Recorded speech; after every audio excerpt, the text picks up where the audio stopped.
మీ business ఏదైనా మీ ఊర్లో promotion చేయాలంటే అది సుమన్ టీవీతోనే సాధ్యం. ఇప్పుడే సంప్రదించండి.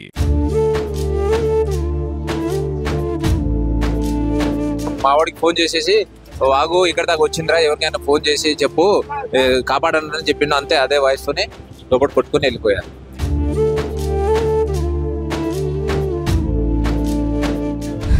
ఆడబిడ్డ అంటే ఎంత దూరంలో ఉంటుందో మాకు తెలియదులే, కానీ మాకు ఒక్కడే ఆడబిడ్డ.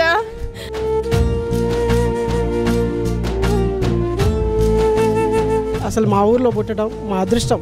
ఈ అమ్మాయి వల్ల మా ఊరికి చాలా పేరు వచ్చింది. చాలా మంచి అమ్మాయి. ఇలాంటి అమ్మాయి భవిష్యత్తులో ఇంకా మనం నెక్స్ట్ తరంలో చూస్తామా లేదనేది కూడా నాకు తెలిసి ఇది ప్రశ్నార్థకమే.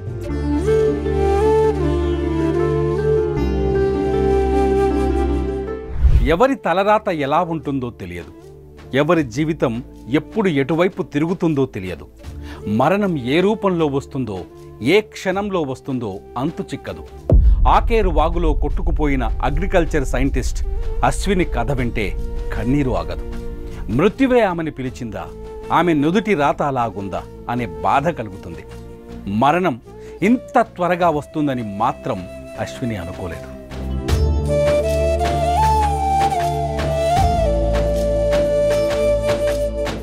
ఇంట్లో వాళ్ళు వద్దని చెప్పారు. తండ్రి కూడా వారించారు. సోదరుడు వద్దు చెల్లి అని బతిమాలాడు. అయినా అశ్విని వినలేదు. ఆఫీసులో ముఖ్యమైన పని ఉందని మొండిగా ఇంట్లోంచి బయలుదేరింది. అశ్విని కోసం ఆకేరు వాగు మృత్యువులా కాపు కాచింది. అశ్విని, ఆమె తండ్రి మోతీలాల్ ప్రయాణిస్తున్న కారు మహబూబాబాద్ జిల్లా మరిపెడ మండలం పురుషోత్తమాయగూడెం బ్రిడ్జిపైకి రాగానే వరద విరుచుకుపడింది. కారును నీరు చుట్టుముట్టడంతో భయంతో అశ్విని తన అన్న అశోక్కు ఫోన్ చేసింది. అతను 100కు డయల్ చేసి మళ్ళీ అశ్వినికి కాల్ చేసేలోపే ఆమె ఫోన్ ఆగిపోయింది. ఫోన్ మాత్రమే కాదు, ఆ క్షణంలో అశ్విని, తండ్రి మోతీలాల్ శ్వాస కూడా ఆగిపోయింది. వాగు అటు సడన్ గా వచ్చేసింది. అక్కడ 3 వాగులు తెగినాయట. అక్కడ నుంచి సడన్ గా వచ్చేసరికి అక్కడే ఇక ఉండిపోయారు. అక్కడ నుంచి సడన్ గా కొట్టేసి నెట్టేసి మావాడికి ఫోన్ చేసేసి వాగు ఇక్కడ దాకా వచ్చిందిరా, ఎవరికైనా ఫోన్ చేసి చెప్పు కాపాడని చెప్పిండు. అంతే, అదే వాయిస్ తోనే లోపల కొట్టుకుని వెళ్ళిపోయారు. అశ్విని స్వగ్రామం గంగారం తండాకు వెళితే ఆ ఊరి ప్రజలు చెప్పే మాటలు వింటే దుఃఖం తన్నుకొస్తుంది. వ్యవసాయం చేస్తున్న తండ్రి పొలంలో కష్టం చేస్తుంటే తట్టుకోలేకపోయింది అశ్విని. తన తండ్రి లాంటి అనేక మంది రైతులకు సాయం చేయాలని కలగనేది. అందుకే అశ్వారావుపేటలోని అగ్రికల్చర్ కాలేజీలో BSc చేసింది. పట్టుబట్టి ఢిల్లీకి వెళ్ళి మరీ PG PhD పూర్తి చేసింది. ఇప్పుడు రాయగఢ్లోని ఓ విత్తన పరిశోధన సంస్థలో సైంటిస్ట్గా ఉద్యోగం చేస్తోంది. కానీ మరణం ఇంత త్వరగా వస్తుందని మాత్రం అనుకోలేదు. ఇక ఒక మాటలో చెప్పాలంటే మాకు లేదు తను. మాకు ఇప్పుడు ఆడబిడ్డ అంటే ఎంత దూరంలో ఉంటుందో మాకు తెలియదులే, కానీ మాకు ఒక్కడే ఆడబిడ్డ. తనను చూసి చాలామంది ఇన్స్పైర్గా అయ్యి తీసుకోవాలని, బాగా చదవాలనేసి కూడా మా కోరిక. అదే మా చివరి కోరిక. తను ఎక్కడున్నా తను మనశ్శాంతిగా ఉండాలనేసి కోరుకుంటున్నాము. తనను, తన కూతుర్ను మృత్యువు ఒకేసారి కబలిస్తుందని తండ్రి మోతీలాల్ కూడా ఊహించలేదు. తండాలో పుట్టిన తన బిడ్డ దేశం మెచ్చే శాస్త్రవేత్త అవుతుందని కలగనేవాడు. కొత్తగా నిర్మిస్తున్న ఇంటి డోర్కు తన కూతురు నేమ్ బోర్డు పెట్టి ఆ పేరు కింద అగ్రికల్చర్ సైంటిస్ట్ అని చూడాలి అనుకున్నాడు. ఇంటికి పునాది వేశాడు. కూతురు కోసం నేమ్ ప్లేట్ కూడా రెడీ చేశాడు. కానీ అతని కల నెరవేరనే లేదు. ఆకేరు వాగులో తమని జీవితం ఆగిపోతుందని ఆలోచించలేదు. కూతురుతో పాటే తండ్రి మోతీలాల్ కూడా వాగులో కొట్టుకుపోయాడు. చాలా మంచి అమ్మాయి, తెలివిగల అమ్మాయి. ఈ అమ్మాయిని కోల్పోవడం చాలా బాధాకరణం. కాకపోతే ఏంటంటే దేవుడు అనేటోళ్ళు ఉన్న మంచి వాళ్ళకే చెడు చేస్తారనేది ఇది ఒక నిదర్శనం. ఎందుకంటే దేవుడు తొందరగా మంచి వాళ్ళనే తీసుకెళ్తాడు. అసలు మా ఊరిలో పుట్టడం మా అదృష్టం. ఈ అమ్మాయి వల్ల మా ఊరికి చాలా పేరు వచ్చింది. అమ్మాయి తీసుకున్న గోల్డ్ మెడల్స్ కావచ్చు, PhD కావచ్చు, అమ్మాయి రాయ్పూర్లో చేసే ఉద్యోగరీతే కావచ్చు, తల్లిదండ్రులతో పాటు మాతో పాటు అందరినీ ఒక ఫ్రెండ్లీగా ఉంటూ మాతో చాలా కలిసిమెలిసి ఉండేది. చాలా మంచి అమ్మాయి. ఇలాంటి అమ్మాయి భవిష్యత్తులో ఇంకా మనం నెక్స్ట్ తరంలో చూస్తామా లేదనేది కూడా నాకు తెలిసి ఇది ప్రశ్నార్థకమే. మోతీలాల్ది వ్యవసాయ కుటుంబం. గంగారం తండాలో కష్టపడి బతికిన మనిషిగా గుర్తింపు ఉంది.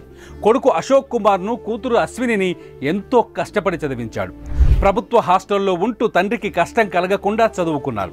పిల్లలిద్దరికీ ఉద్యోగాలు రావడంతో ఆ తండ్రి ఇప్పుడిప్పుడే సంతోషంగా ఉన్నాడు. కొడుక్కి పెళ్లి సంబంధం రావడంతో గత నెల 29న నిశ్చితార్థం జరిపించాడు. అశ్విని కూడా నిశ్చితార్థానికే వచ్చింది. అలా అనుకోని ముప్పుకు గురయ్యి ప్రాణాలు కోల్పోయింది. ఒక చోట అశ్విని మృతదేహం, మరో చోట తండ్రి మృతదేహం. ఆ రెండింటిని చూస్తే గుండె తరుక్కుపోతోంది. తండ్రి కూతుల డెడ్ బాడీలను రెండింటిని ఒకేసారి గ్రామానికి తీసుకురావడంతో గంగారం తండ గుండెలవిసేలా రోధిస్తోంది. అశ్విని సాధించిన విజయాలను గుర్తు చేసుకుని బోరున విలపిస్తోంది. చిన్నప్పటి నుంచే అశ్విని అన్నింటిలో చురుకుగా ఉండేదని చెబుతున్నారు. చదువుతున్న సమయంలోనే యూనివర్సిటీలో గోల్డ్ మెడల్ సాధించిందని గుర్తు చేసుకుంటున్నారు. అశ్విని బతికుంటే తమ ఊరికి మంచి జరిగేదని చెబుతున్నారు. వ్యవసాయ శాస్త్రవేత్తగా ఎంతో ఎత్తుకు ఎదుగుతుందని కలగన్నామని, మరణం ఇంత త్వరగా వస్తుందని ఊహించలేదని చెబుతున్నారు.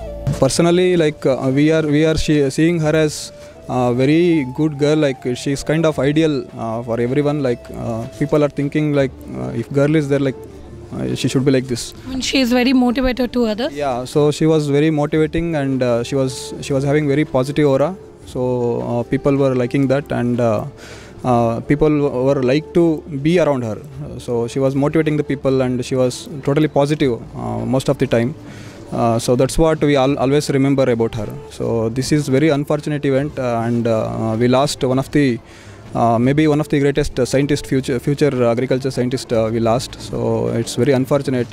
And coming from this very humble background, from here to reaching there, it's not very easy task. Yes. So it's really disheartening to see this this unfortunate event. We cannot, no one imagined this. Ashwini మరణ వార్తను తట్టుకోలేకపోయారు ఆమె స్నేహితులు. ఆమె చనిపోయిందని తెలియటంతోనే ఢిల్లీ నుంచి హుటాహుటిన గంగారం తండాకు చేరుకున్నారు. కడసారి తమ స్నేహితురాల్ని చూసి కన్నీరు మున్నీరయ్యారు. మిత్రమా, మమ్మల్ని విడిచి వెళ్ళిపోతున్నావా అంటూ బోరున విలపించారు. కానీ అశ్విన్ నాకు ఎంఎస్సి జాయిన్ అయినప్పుడు ఐఆర్ఐ న్యూఢిల్లీలో క్లాస్మేట్గా జాయిన్ అయినప్పటి నుంచి పరిచయం. తను అప్పటి నుంచే మాకు అందరికీ ఇన్స్పిరేషన్. ఎట్లా అంటే యూజీలోనే 10 గోల్డ్ మెడల్స్ తీసుకొని వచ్చింది. సో దాని నుంచే మేము అప్పుడు నుంచి చాలా ఇన్స్పైర్ అవుతుండే ఎంటైర్ క్లాసు. అంతే మనిషి జీవితం. 24 ఏళ్ల వయసులోనే ఎన్నో విజయాలు సాధించింది అశ్విని. యువ శాస్త్రవేత్తగా మంచి గుర్తింపు తెచ్చుకుంది. చదువులో నెంబర్ 1గా నిలిచింది. ఊళ్ళో నెంబర్ 1గా మారింది. ఆమె విజయాలను చూసి విధి ఓర్వలేకపోయింది.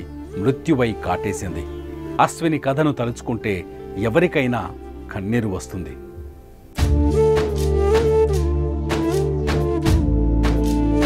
మావాడికి ఫోన్ చేసేసి, వాగు ఇక్కడ దాకా వచ్చిందిరా, ఎవరికైనా ఫోన్ చేసి చెప్పు కాపాడాలని చెప్పిండు. అంతే, అదే వాయిస్తోనే లోపల కొట్టుకుని వెళ్ళిపోయారు.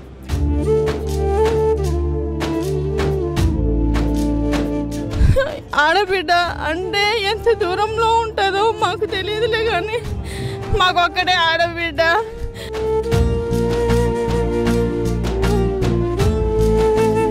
అసలు మా ఊరిలో పుట్టడం మా అదృష్టం. ఈ అమ్మాయి వల్ల మా ఊరికి చాలా పేరు వచ్చింది. చాలా మంచి అమ్మాయి. ఇలాంటి అమ్మాయి భవిష్యత్తులో ఇంకా మనం నెక్స్ట్ తరంలో చూస్తామా లేదనేది కూడా నాకు తెలిసి ఇది ప్రశ్నార్థకమే.